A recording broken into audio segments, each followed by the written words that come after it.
Hi everyone, it's JB here. So just yesterday on the 2nd of September, Binance was banned in Singapore.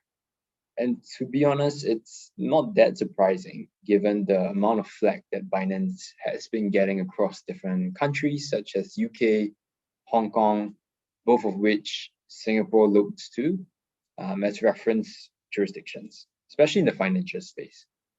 So in today's episode, we'll be talking about what actually happened. We'll be talking about what might happen next and also what you should do. But before we dive in, don't forget to hit the like and subscribe button so that we can continue to give you great content. All right.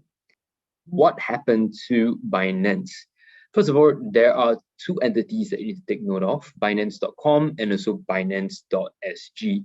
Both of them are different legal entities with different local management teams.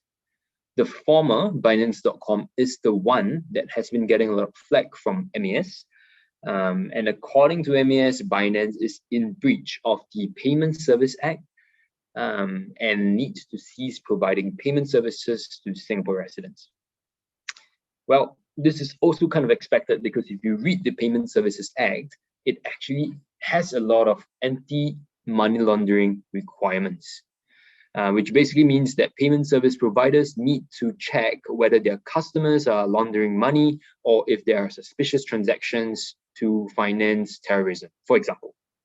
But if you look at crypto, we all know that it is so popular, and one of the main advantages is the ability to remain anonymous, right? So you can transfer money easily to anyone in the world without knowing who they are, as long as you know their public address.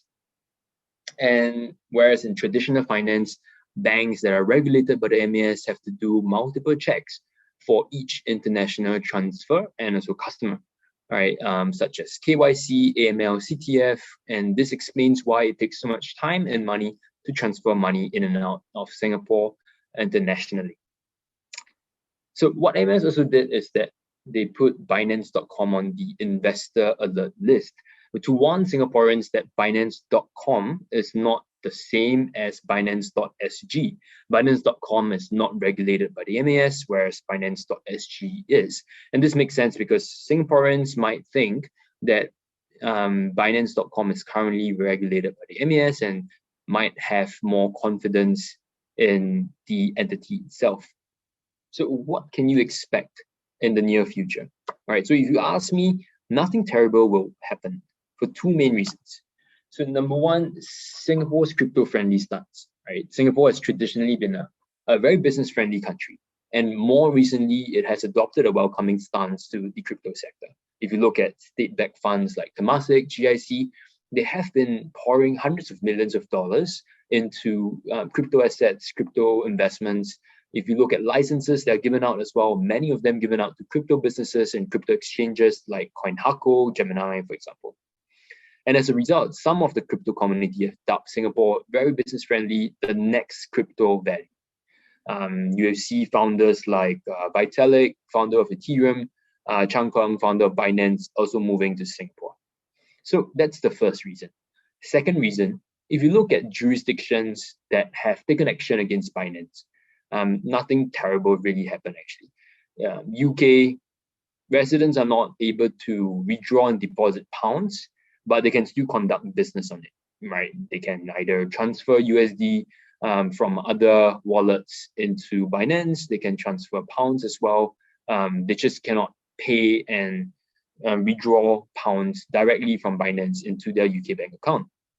If you look at Hong Kong, all business as usual, residents cannot open a futures account with Binance. If you look at Malaysia across the causeway, there's a bit of reduction of features. So P2P trade is disabled, ringgit denominated payment is disabled, but that's really about it, right? So nothing super terrible, nothing really serious. So to sum it up, right, I think Singapore residents will most likely be able to continue using the Binance platform, but there might be reduced features, right? So there might not be transfers between Binance and Binance.sg that might be disabled. There might not be Singapore denominated payments directly to Binance, but I don't think anything terrible will happen. Worst case, right? If you ask me what the worst case is, very unlikely, but the Binance, access to the Binance website might be denied, right? So if you're using a Singapore IP address, you might not be able to access the Binance website at all. But that is super highly unlikely. And even if it happens, there are still ways to get around the IP address kind of constraint, right? So what should you do next? If you want to be absolutely safe, you can transfer your assets out from Binance to MetaMask or any other crypto exchange. I would personally recommend Celsius because you can continue to earn high yields on your assets, and Celsius will waive the gas fees out of any withdrawals. So if you want to transfer your assets back to Binance in the future, you won't incur any fees.